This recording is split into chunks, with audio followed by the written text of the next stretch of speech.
Good evening. This is Quintus Curtius, and this podcast is going to be about some constitutional questions, some constitutional issues and questions.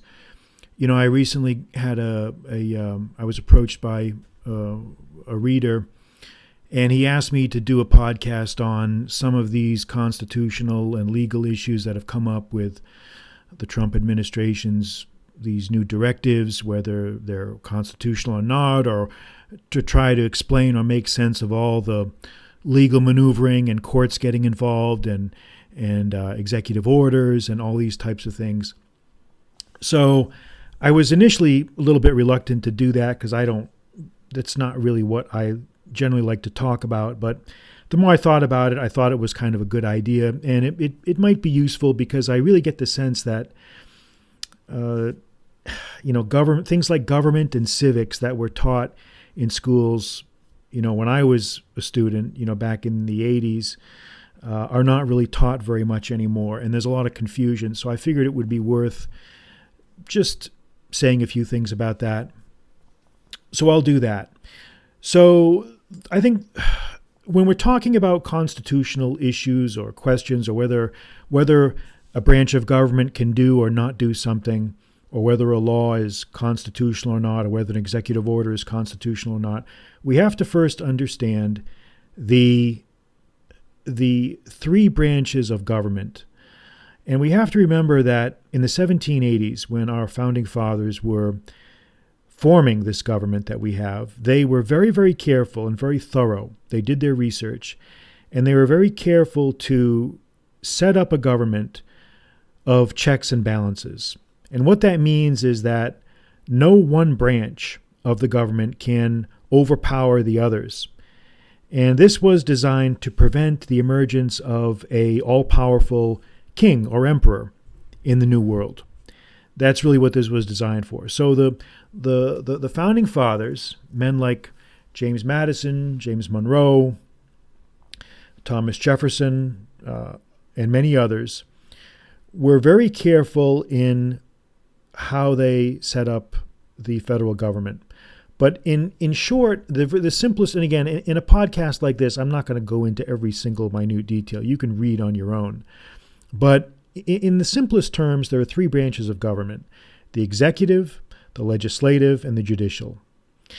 And the legislative branch of government, which is Congress, the Senate and the House of Representatives, the responsibility of the legislative branch is to make laws, to pass legislation, to propose legislation, to draft it, to debate on it, to discuss it, and to pass it. It's a very, very important function. And we have two houses of Congress. We have a Senate. Every state has two of them. And we have a House of Representatives, which has over 400 members, let's say, and the membership of the House of Representatives is determined by population of each state. Some states have only a few representatives, and some have, a couple dozen. It all depends on population. And so that's the function of the legislative branch. The executive branch's function is to essentially enforce the law, stated in simplest terms. But over time, the executive branch has had a little bit more responsibilities than that. Besides enforcing the law through its organ, the Department of Justice, which contains the FBI, the executive branch, which is the president, the executive branch can also do things like the president can form his own cabinet. He can propose individuals to head different federal agencies that have to get confirmed by the Senate. The president can conduct foreign policy, which is obviously something that a legislature cannot do. And he can issue executive orders. And you may ask, okay, well, what are executive orders? Executive orders are directives by the President of the United States that manage the operations of the federal government. And these executive orders are subject to judicial review. In other words, if someone thinks that an executive order is unconstitutional, They can bring an injunction, which an injunction is a request from a court for an order stopping the implementation of something. When you are asking someone, you are asking the court to enjoin someone from doing something. You're asking the court to stop it. And there's a standard. You have to meet it. You can't just file something and the court is just going to freeze and hold off on everything. You have to show an exigency. You have to show an urgency, and you have to show a likelihood of harm. And it's not easy. Trust me, it's not easy to get a federal injunction. It's not easy to get a federal court to issue an injunction, despite what people think who don't practice the law. It's not an easy thing to get. You've got to show there's a standard. And if the Department of Justice disagrees with a federal court's ruling, they can. Well, before we get into that, let's finish up our discussion of the different functions of the different branches. So we talked about the legislative branch. We talked about the executive branch, how its job is to enforce the law, and what the executive branch can do. Again, they can appoint. They can suggest for appointments heads of federal agencies. The president can form his cabinet. He can conduct foreign policy, and he can, using the Department of Justice, enforce the law. The judicial branch is a very interesting branch. The Constitution allows for the creation of federal courts. And we have a Supreme Court and we have lower federal courts, certain circuits. They're called circuit courts and district courts and bankruptcy courts. These are all federal courts. And the function of the judicial branch ultimately is to interpret the law, is to decide what the law says or what it means, and to rule on whether a law ultimately is constitutional or unconstitutional, whether it is valid or invalid. And if something is not constitutional, then it's up to the Congress to pass legislation that does meet constitutional muster. Okay? Now, these things may seem common sense or not a big deal, but it took many generations for these different responsibilities to be ironed out and for the scope of the authority of each branch to be really hammered out in detail. Like any system, it takes time to get the machine running correctly and efficiently. And at first, it wasn't really clear that the judicial branch had the power of judicial review. But there's a very famous case that every lawyer has heard of, that knows about. It's called Marbury versus Madison, and it was decided in the early 1800s. And I'm not going to go into details about it. You can read about it if you're interested. But the point of this case was that it established the right of the federal courts, of the Supreme Court ultimately, of judicial review. It clearly stated that it's the courts that will decide whether a law is constitutional or not the Congress, not the president, not anybody else. It's the courts. So these are the three different branches of the government. And so to understand what's happening today, it's important to have this background so that you can understand how things work. We talked a little bit earlier about executive orders, and I said that executive orders are also subject to some degree of judicial review. Okay, and these executive orders can be overturned if the orders lack validity or are not in accordance with what the Constitution requires. So the courts will tell us that. So if the president issues an executive order, and if somebody in government, or if someone doesn't like it, if someone has a case in controversy, if someone is alleged has an allegation of being harmed by this executive order, he or she can bring a case in federal court and ask for a stay, ask for an injunction. And if the person is successful, which is not easy to do, but if the person is successful in getting an injunction, the government, the Department of Justice, the U.S. attorneys that work in the Department of Justice, they can appeal the lower court's decision, in theory, all the way up to the Supreme Court. Okay. Now you may say, well, how can that's so cumbersome and it takes so much time, and how can we ever get anything done if there's all these roadblocks? And my answer to that is, don't be fooled. Okay. First of all, it doesn't take that much time. Okay. And appellants, if the Department of Justice or someone else is appealing a ruling from a federal court, they can ask for an expedited hearing. They can ask for, there are ways to get these things moving through relatively quickly. Okay, it's not like things are going to be tied up for years and years, and you're never going to hear about an answer.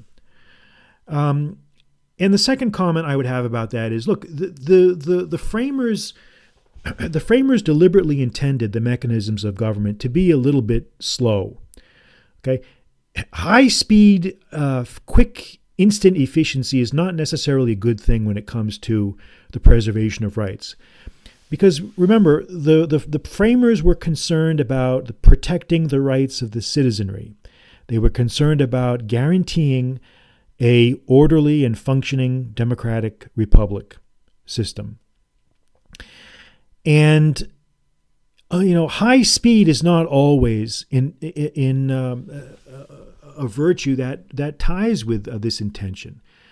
Okay, there's supposed to be a little bit of slop in the mechanism. There's supposed to be a little bit of slowness, because this prevents any one branch of government from steamrolling over the others and just ramming through all sorts of things that are potentially harmful in the long run.